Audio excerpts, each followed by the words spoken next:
Thank you for tuning in to the best parenting show on the internet, Post Daily Dose. Here's the post.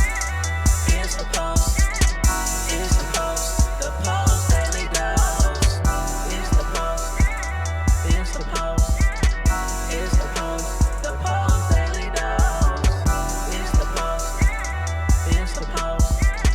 Here's the post. The Post Daily Dose. Hey, good evening, Facebook family. Welcome to another episode of Post Daily Dose with me, your trusted parenting advisor with the gray hair in his eyebrow, faithful guide and servant on the healing journey. What's my name? Big Papa Brian Post. Hope you guys are doing fantastic on this tremendous Thursday. I flew all day yesterday, so in a different time zone, trying to get caught up with everything in my head, mostly.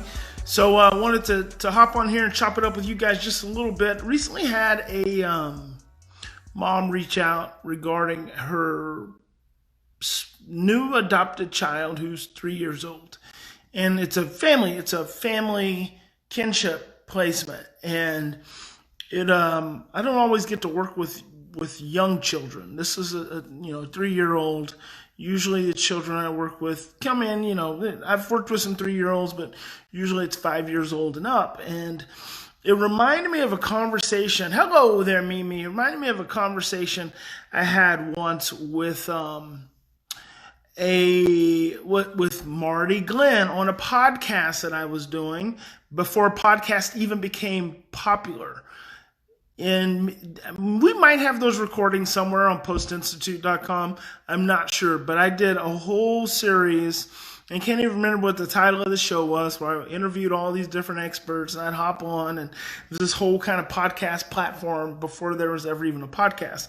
But during those times, those guys were like, oh, this is the wave of the future. And of course, it just happened to be like 20 years early. So now podcasts are very popular. But I remember one episode I did with Marty Glenn. Marty Glenn is one of my favorite people in the whole world. She currently is the clinical director for Rizio. Rizio, I think it's just rizio.org, maybe, .com, RYZIO. But Marty and her husband, Ken, were the founders of Santa Barbara Graduate Institute, which was a pre- and perinatal psychology graduate program in Santa Barbara, California. And I was on the faculty for Santa Barbara Graduate Institute for years and years and years. And if you've ever seen that video, Trauma, Brain, and Relationship, that I'm featured in, along with Daniel Siegel and Bruce Perry, Marty Glenn is also in that. But anyway, Marty is a pioneer, absolute pioneer in the areas of pre- and perinatal trauma and attachment. And I remember I was interviewing, hello there, Colton, hello, Amber Davis, and hello, Brooke, Miss B. I was interviewing Marty, and we were talking about working with adults and trauma and early attachment challenges. And I said, well, Marty, tell me, what is the difference between working with adults versus working with kids? And she said, you know what, Brian? There is no difference. It's all the same. And I just love the answer, because it just was, so simple and so straightforward. Because it's always, when you're working with trauma, especially early developmental trauma, which is trauma that occurs during childhood, you're always working with an emotional age. You're always working with a regressed state. You're always working with a wound that occurred early in the developmental stages. And Bruce Perry says that when you stress, you regress. Well, really, he says when you stress, anytime we move into stress, we automatically revert to an earlier developmental zone of comfort, which means when you stress, you regress. That's why when working with trauma, I'm always talking about meeting your child at the emotional age and seeing them at the emotional age, because one of the greatest gifts that we have when it comes to helping our children to heal is repetition. Repetition changes the brain. So just repeated experiences of positive relationships and environments is what changes the brain, as well as emotional impact. So emotional impact is typically what causes the trauma to begin with. So in talking to this mom, it just made me start thinking about my, kind of my early attachment parenting experiences and working with small children and all the good stuff that I'm looking forward to, spending time with them on. But, doing things like feeding your child, we completely forget about that. Our child gets a little bit older, we forget about, and you don't necessarily have to feed your child like, hold their fork and put it to their mouth, but and you guys have heard me say stuff like this, bringing them things to eat. Nurturing them, you're taking care of them, spending time, affection, holding, listening to the emotional age, when they're upset, seeing the emotional age, seeing the regress state, and attending to the regress state. Like with a 3-year-old, probably a regressed experience for her is regressing back to infancy.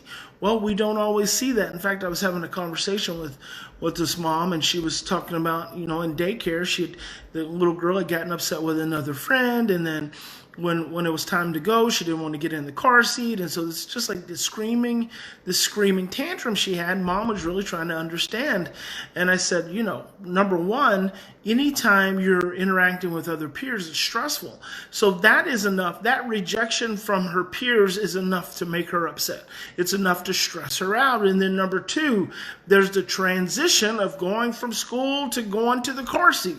Huge transition. Transitions are always traumatic. And then number three, there's the food issue. She's hungry and she's stressed at that very core level. All those go into that early regressed experience. So I just start thinking about all the things that we would do for a 3-year-old that a lot of times we forget when our children turn 18 or they turn 12 or they're 9 because they're older. But in reality, a lot of times the healing things that you do with your young children as you're training their brains, and I'm going to sneeze. I don't know what's causing that.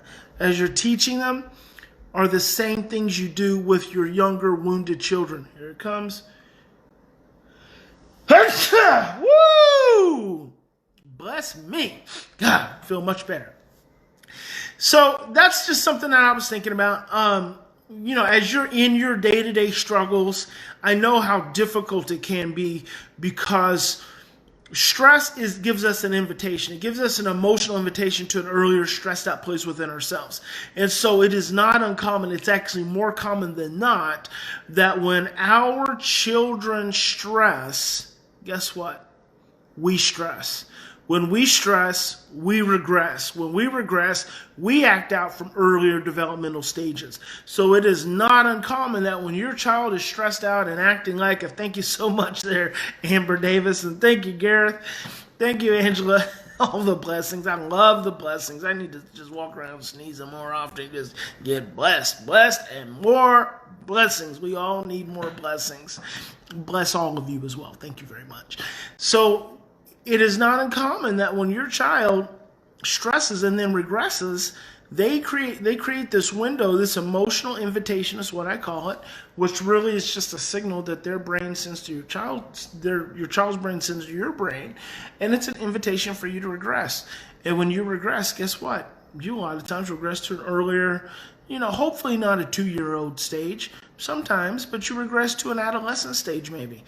And then from that stage, you're trying to parent your child, and then what you find is that you guys just continue to create the same negative feedback loops over and over and over again, and that's just a conditioned state. I want you guys to remember that in any given situation, both for you and for your child, in any given situation, you're doing the absolute best that you can in that moment. In that moment, you're doing the absolute best that you can. If you could do any better, you would. None of us want to feel rejected. None of us want to feel abandoned. None of us want to feel not good enough.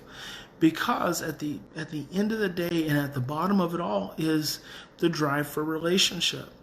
We are biologically engineered to be in relationship. And so we ultimately all want to be in relationship. We all want to be connected.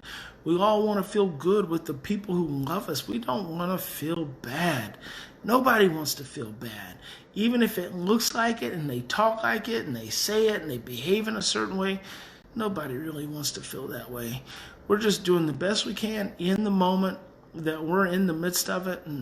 And it's our responsibility. It's the other person's responsibility in that moment to see that stressed out, fearful child. And sometimes you just can't do it. You just miss it. And when you miss it, that's okay. That is okay. There's always the next moment. There's always the next day. And I do want to say one last thing. Thank you, Leslie. I do want to say one last thing. Some of your children are getting older. They're in their later teenage years. They're 15, 16, 17, maybe even 18. And you guys have had rough journeys with them. And now you're just getting to Big Papa in the later stages of their adolescence, and you're really finally wanting to do something different. I've had several families lately whose children are just coming out of residential treatment after 2 years and 3 years.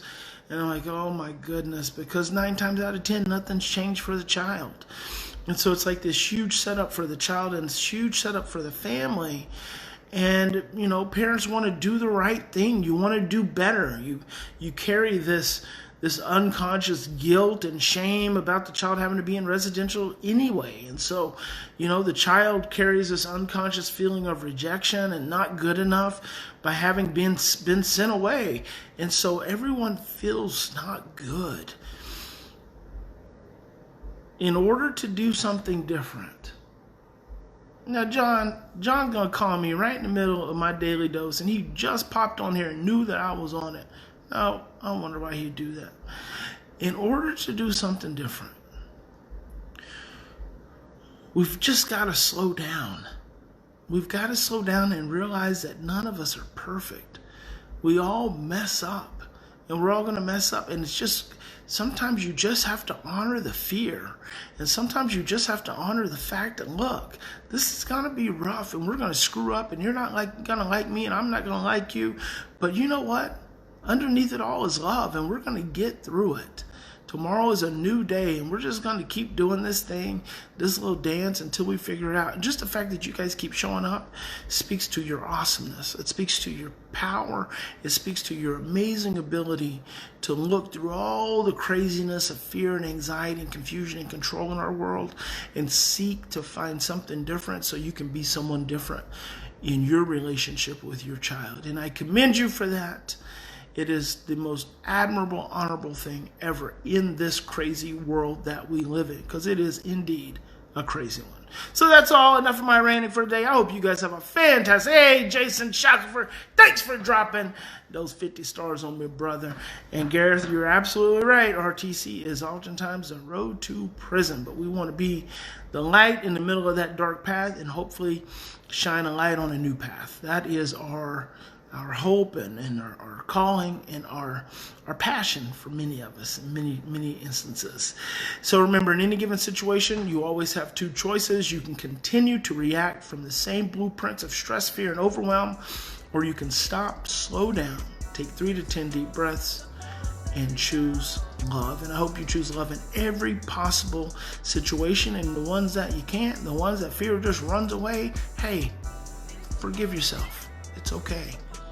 There's always the next time, and there will be a next time, and then there's always tomorrow. God bless you. Big Papa loves you. You guys are amazing and awesome, and I'll see you.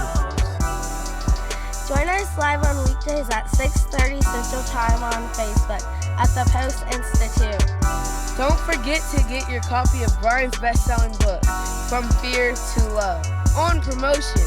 Just pay shipping and handling at www.feartolovebook.com. That's www.feartolovebook.com.